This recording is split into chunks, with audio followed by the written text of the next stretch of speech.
Yang ketiga, kalau kita mau hidupnya dipulihkan di dalam Tuhan, kita baca ayat 51 sampai 52.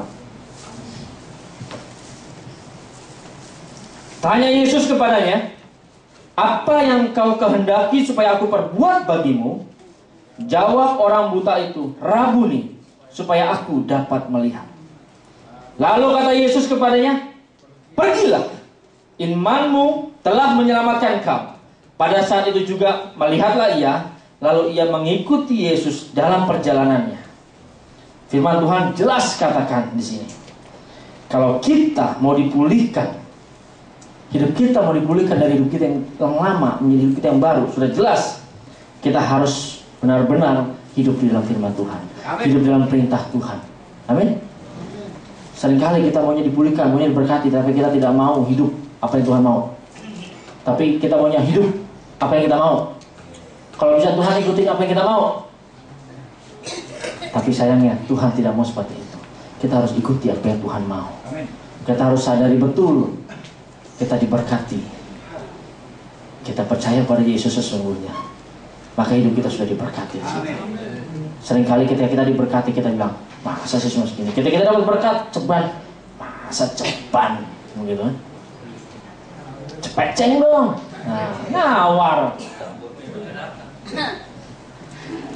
Yang ada seperti itu. Tapi sudah jelas di sini, ketika kita mau dipulihkan, di sini sudah jelas Bartimeus berkata, ditanya sama Tuhan, apa yang kau kehendaki supaya aku perbuat bagimu? Jawab orang buta itu, Rabuni, supaya aku dapat melihat. Bartimeus punya masalah, betul? Dia miskin, dia pengemis, dia buta, betul? Dia datang pada Yesus.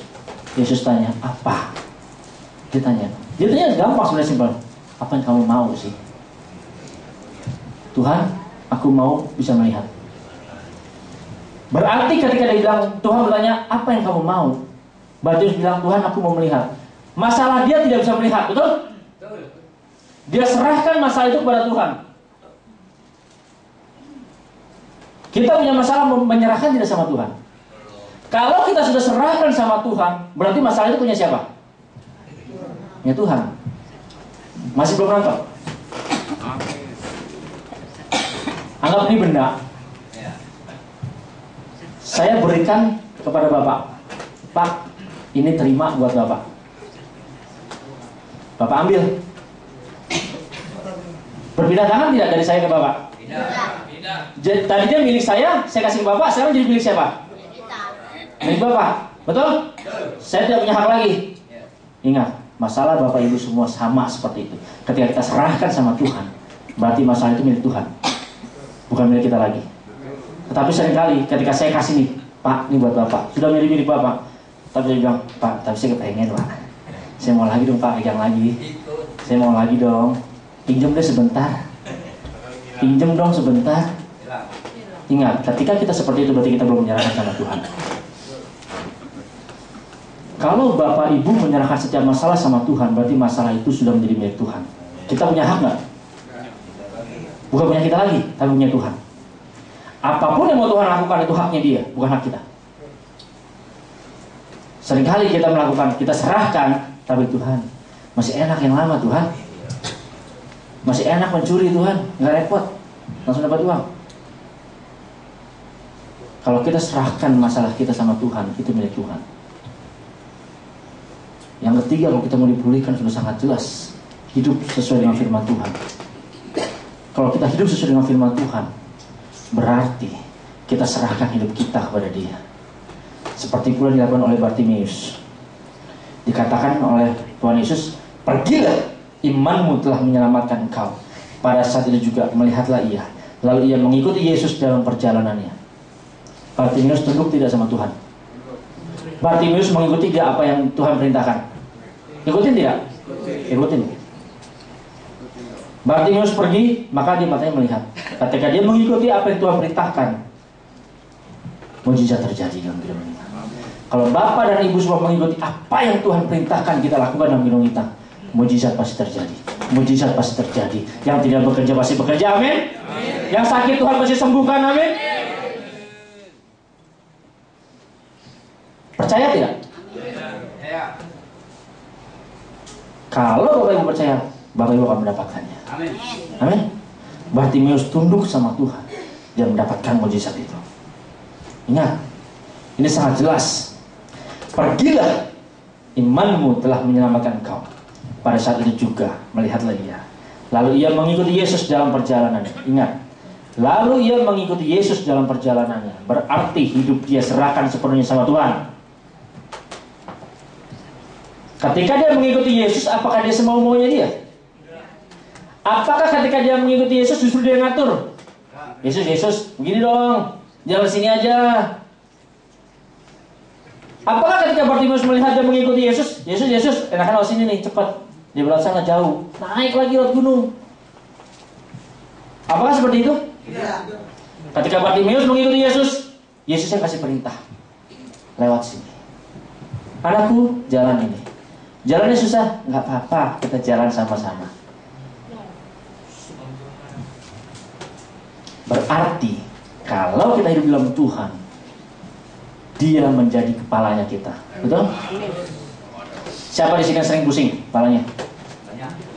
Angkat tangan. Siapa yang sering sakit kepala?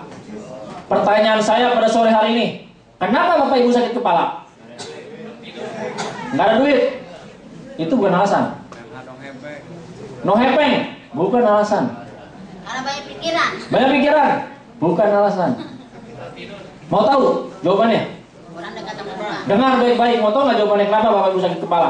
Kalau Bapak Ibu tahu penyebabnya kenapa Bapak Ibu sakit kepala pada sore hari ini, saya percaya ketika Bapak Ibu menyadari ini, besok tidak akan pernah sakit kepala lagi. Mau tahu jawabannya? Dengar baik. Bapak Ibu sakit kepala kan? Yang sakit kepalanya bukan? Kepalanya siapa? Kepala Bapak Ibu. Bapak Ibu sakit karena Bapak Ibu punya kepala. Kalau Bapak Ibu tidak punya kepala, sakit nggak kepalanya? Kalau Tuhan Yesus yang menjadi kepalanya kita, yang pusing Tuhan kan? Bukan kita kan? Nangkap nggak? Kita sakit kepala karena kita punya kepala. Kalau kita nggak mau sakit kepala, berarti kita jangan punya kepala. Kalau kita nggak mau sakit kepala, berarti Tuhan Yesus ini jadi kepala kita. Kalau Tuhan Yesus jadi kepala kita, berarti Dia yang memerintahkan hidup kita. Amin? Dia yang memberikan komando buat kita apa yang harus kita lakukan. Setiap masalah kita, setiap pergumulan kita, setiap sakit penyakit kita, setiap apa kita tidak punya, kita tidak punya uang, kita tidak punya pekerjaan, Dia yang akan pikirkan buat kita. Bukan kita yang pikirkan, tetapi Tuhan Yesus yang pikirkan. Kita hanya ngikut aja kerja. Seringkali Tuhan Yesus, kerja, kita kadang mau tidur. Masih mau sakit kepala? Masih sedikit. Masih mau sakit kepala? Berarti kalau nggak mau sakit kepala, siapa jadi kepalanya? Tuhan Yesus jadi kepala. Ingat, kalau hidup kita mau dipulihkan, Dialah Yesus jadi kepalanya kita. Kita hidup di dalam Dia, di dalam setiap kebenaran firman Tuhan. Amin. Jadi pada sore hari ini kita tahu Yesus datang membawa pemulihan dalam kehidupan kita. Kalau kita mau dipulihkan bersama dengan Yesus, yang pertama tadi apa? Percaya pada Yesus. Yang kedua, tanggalkan jubah yang lama, tinggalkan kehidupan kita yang lama, tinggalkan cara hidup kita yang tidak benar, dan hidup sesuai dengan benar firman Tuhan. Yang ketiga, tetap tinggal dan hidup di dalam firman Tuhan. Jadikan Yesus sebagai kepala kita. Amin.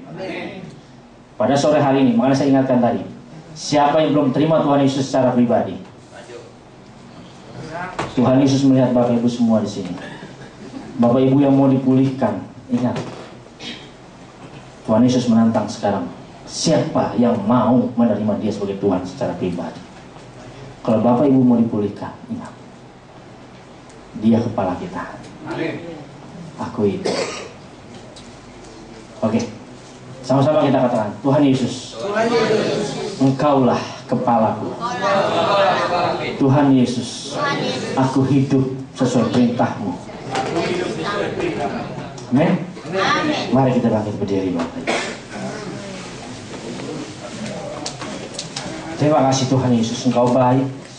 Kau sangat baik bagi kami semua, Tuhan. Terima kasih Bapak buat kebenaran firman-Mu pada sore hari ini ya Tuhan. Engkau datang membawa pemulihan bagi kehidupan kami, Bapak. Kami Tuhan yang dulunya susah Tuhan, tapi kami percaya Engkau pulihkan hidup kami. Terima kasih Tuhan Yesus. Engkau melihat setiap hati anak-anak-Mu di tempat ini ya Tuhan. Engkau melihat setiap anak-anak di tempat ini ya Bapa. Mereka punya pergumulan. Mereka punya masalah Tuhan. Tetapi kami percaya masalah itu tidak menguasai mereka.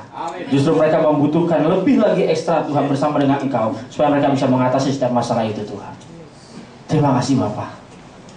Roh Kudus, jamah setiap umat bertempat ini. Roh Kudus, jamah setiap hati anak-anak bertempat ini ya Tuhan. Kau lihat setiap pergumulan hati mereka. Haleluya Yesus, haleluya Tuhan.